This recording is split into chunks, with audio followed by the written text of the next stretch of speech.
What is going on, Pacer Nation? Welcome back to another episode of Bring the Juice Pacers. Guys, the NBA playoff bracket has been set, and the Indiana Pacers will take on the Milwaukee Bucks for the second straight year in the first round of the NBA playoffs. The Indiana Pacers, after beating the Cleveland Cavaliers earlier this last week, winning their 50th game of the season, only the 10th time in Pacers history that has happened. And it is the last time in 11 years that the Indiana Pacers have done that. So one of the better seasons in recent memory for the Pacers. And they're going to get another chance here to go back at it again with the Milwaukee Bucks, where the Pacers won, what was it, 6 games, I think, the last time against the Milwaukee Bucks. But this time, Cody, they're going to be with Giannis Antetokounmpo this time around. He wasn't around before, but now Giannis will be there for the Milwaukee Bucks. What's your initial thoughts on the Pacers as the 4th seed taking on the Milwaukee Bucks, the 5th seed in this? Yeah, I think it's a pretty good matchup for them, right? It's a matchup that, everybody likes to point to the record during the regular season, but you kind of have to throw some context into that. Multiple games off back-to-backs, some players were missing for the Pacers. So, I mean, you look at it, though, and Indiana typically, I feel like, has handled their business pretty well against the Milwaukee Bucks, especially last year. Obviously, having Giannis, like you said, that's a huge thing for the Milwaukee Bucks, but hey, the Indiana Pacers didn't have Benedict Mathurin a year ago either, right? So there is some give and take there. The Pacers definitely, I do feel like, Derek, the Pacers have even more quality depth this year, and it feels like the cohesion is there a little bit more, right? Because remember, at this point last year, Derek, the Pacers were just kind of figuring out their starting lineup, right? Now you kind of know who your starting 5 are, right? And now you know who your quality bench guys are. So it just feels like the Pacers now are a team that's been there a little bit more, right? They have some young guys still, but they also have some guys who have some experience now in the playoffs. So I definitely think it's going to be a challenge, no doubt. Giannis is a very special player, but I do think Indiana, when you look at the teams overall, Indiana does have a lot more depth than Milwaukee does, which is definitely critical, especially at this time of year, right? Because injuries happen, stuff goes down, and you need some guys off the bench to provide some quality minutes. So Giannis is obviously going to be the big one. Also, just kind of seeing what's going to happen with Damian Lillard. Is he going to play in this series?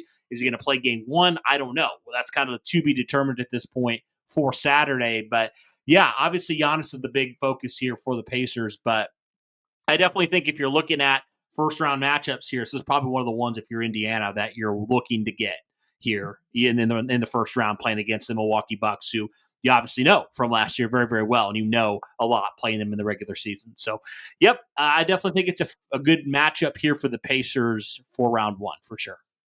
Yeah, so breaking down just more of these stats here. Pacers and Bucks in the Central Division. Again, the Indiana beating Milwaukee by 2 games this year. Cleveland obviously at the top of that division. But both these teams ending this year really hot, Cody. The Indiana Pacers winning 4 of their last 5 with 2 wins over the Cleveland Cavaliers and also a win over the Denver Nuggets a couple weeks back. The Bucks have won their last 5 games, beating Detroit in back-to-back games, beating New Orleans twice, and beating Minnesota as well. So both these teams coming into this very, very hot, to say the least. The Indiana Pacers, based off of the ESPN model, has the Pacers as the favorite in this series, having them winning by a total of 58%. So definitely the slight favorite in this matchup so far. Pacers averaging about 2 points more per game than the Bucks this season. The Milwaukee Bucks out-rebounding the Pacers by almost 2 rebounds. But the Indiana Pacers with 4 more assists per game, a whole block more per game, and a whole steal more per game than what we do have for the Bucks. And that'll definitely play a role, Cody. No doubt that the Bucks will definitely have the most talented player on the floor at any given time. Giannis with the second most points in the NBA in points per game this season. We all know it's never about one player. Even when the Milwaukee Bucks were playing us last season in the playoffs, Damian Lillard had every single game was the best player on the court because of the numbers that he was putting up. I mean, he was averaging dang near 40 for some of those games. But in totality, we know it's playoff basketball. It's never going to be enough to throw it off the back of one person, especially when you're playing a team like the Pacers, who are so good at passing the rock. Yeah, it definitely also another thing that I want to point out. Tyrese Halliburton was not fully where he is now, like last year. He was kind of on a little bit of a cold streak. I felt like in the playoffs, like he wasn't the Tyrese that we know now, right? It felt like he started really gaining his confidence back, and I feel like Tyrese, when he's been playing, he has been on, man. Like he has been on probably as good as he's been as a Pacer right now. Like I feel like he's really in a good place. Obviously having the depth, having just the team chemistry overall, it just does feel very much like the Indiana Pacers do have the advantage there from, the health standpoint for sure. Tyrese playing well. And then it just seems like there's multiple guys who are playing well for Indiana. So it seems like it's not just about one guy, like you said, right? It is the ultimate team game. And, from the 5 starters to all the guys on the bench, like you need a full team effort in order to be a championship level type of team. So, yeah, when it comes to that, I definitely do feel like the Indiana Pacers are definitely have the advantage there over Milwaukee, just from all those standpoints that you talked about. From, yes, while Giannis is definitely a special talent, again, it takes more than one guy. It really does. It takes more than one or two guys to go and win a series. And I do think Indiana has the star power for sure, but they also have on the back end the depth that they need and guys that can come off the bench. I mean, heck, Derek, we just saw, a guy like Johnny Furphy, who really hasn't done a ton, but could he be a role player come playoff time? Ben Shepherd's been struggling a lot, but could Johnny Furphy potentially take some minutes there? Right, some of those guys. We obviously know the other guys off the bench, the T.J. McConnells, Benedict Mathurin, so many other guys, Obi Toppin, Thomas Bryant. Keep on throwing out these names, but there's a lot of guys there that are more than capable of doing it. So that is definitely going in Indiana's favor, because we even saw it last year, Derek. I know, Giannis wasn't there, but the Bucks just didn't have depth last year, and they really don't have depth this year, outside of a couple of their stars here. So yeah, I do feel like this game is set up. While there may be those games, certainly when, the superstars and the special talents, they go off, I do think as a whole, Indiana's built to outlast a lot of teams in the playoffs because of all the guys they have. Yeah, because their starters will keep pace with any of the guys that the other teams have. Like you said, I mean, sure, Giannis Antetokounmpo wasn't playing last year, but like you said, Halliburton wasn't 100% last year at all. And this is the first time this year where the back end of the year where we finally see a healthy Halliburton and what it's done for the Indiana Pacers in general. It's a huge boost. And like you said, it's such an underrated aspect of the Indiana Pacers that not only their starters can keep up with everybody, but you're 3 or 4 guys deep in on that bench that can actually do something for you. What was the reason that the Indiana Pacers won in the first 2 series of the NBA playoffs, right, Cody? I mean, it wasn't the fact that the Indiana Pacers had the best player on the court at any given time. They didn't. The Milwaukee Bucks had the best one, and the New York Knicks had the best ones. But the problem is if you only play 5 or 6 guys, and after that point, when you get to game 5, when you get to game 6, when you get to game 7, you're worn out. You're worn out. You just don't have the energy, especially when you're the Knicks. The way that series went down, I mean, it just ran them down, and they just weren't capable of holding on with the Pacers at the very end. And Milwaukee Bucks, outside of their star power, they really don't have as much usage out of the remainder of their guys. Like what we saw last year, Obi Toppin and TJ McConnell, who were the 2 guys coming off the bench, you mentioned it. I mean, how many games last season are in the playoffs, actually? Did we see TJ McConnell or Obi Toppin take over stretches of the games? Like, it happened almost every game. Either TJ McConnell or Obi Toppin for like a 5 or 6 minute stretch during the game, they were just practically unstoppable and they were just doing whatever they wanted.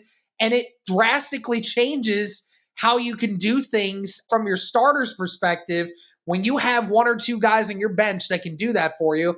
And another secret weapon for the Pacers, as you mentioned before, you have Benedict Mathurin back this year. You didn't have him in the playoffs last year. So this is a Pacers team that's going to come in, much healthier this time around than what they were the last time around as well. Now the Milwaukee Bucks will be a lot healthier this time around too, but I mean the Pacers are going to be almost fully locked and loaded, and unless Giannis is going off for 50, 15, and 15 every game, I mean the Pacers are definitely going to be the ones that can dictate how that goes for them. Yeah, not to mention they've had the luxury now of sitting some of these starters. Like Tyrese hasn't played in a while now. Same with Pascal Siakam. There's managing these injuries, these maybe nagging things ahead of the playoffs, right? So that when Saturday comes, they're as healthy as they possibly can be at that point. So that's definitely a big thing as well, right? Because it's a grueling 82 games. It is. It's a grueling season as it goes along, especially going to the playoffs. So if you can have opportunities to give your stars rest and still come out and still be in a good position, you can do that, right? So I do think that is definitely a big thing there, is the Pacers able to do that. And I think that's a good thing. Going back to what I said about Furphy real quick, like you got to see some of these guys that could potentially be role players here in the playoffs, right? You saw some of these players, that could, like an Isaiah Jackson, for example, that could, if needed, come in and play some high quality minutes there, if an injury or two does happen. So it definitely got you a good look at some of these other guys. So that's definitely good as well as giving your starters, a couple games off for some rest and for some, injury management, if you will. So yeah, man, overall, I am excited for this series. I do think on paper, while yes, the Milwaukee Bucks definitely on paper do have the more talented superstar right now. I mean, Tyrese is extremely talented himself. We know what he can do. I mean, any given night, he's one of the best point guards, if not the best guard in the NBA at this point, right? So you definitely can never count him out, especially a healthy Tyrese. I mean, that's dangerous right there, man. And, just like we said, as a whole, I do think the Pacers roster definitely has the advantage over the Bucks. But again, got to go out there and play the games. You never know what's going to happen.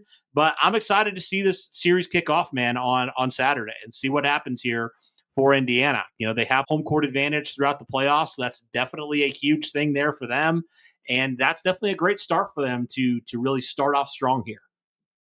Yeah, so I want to throw an interesting little stat out here. Prediction, if you will. Over under on technical fouls this series, because we know that there's some bad blood between a bunch of these Bucks players and the Pacers as well. We know that there's a lot of attitude on that Bucks team. Let's go over under on 2.5 techs during this series.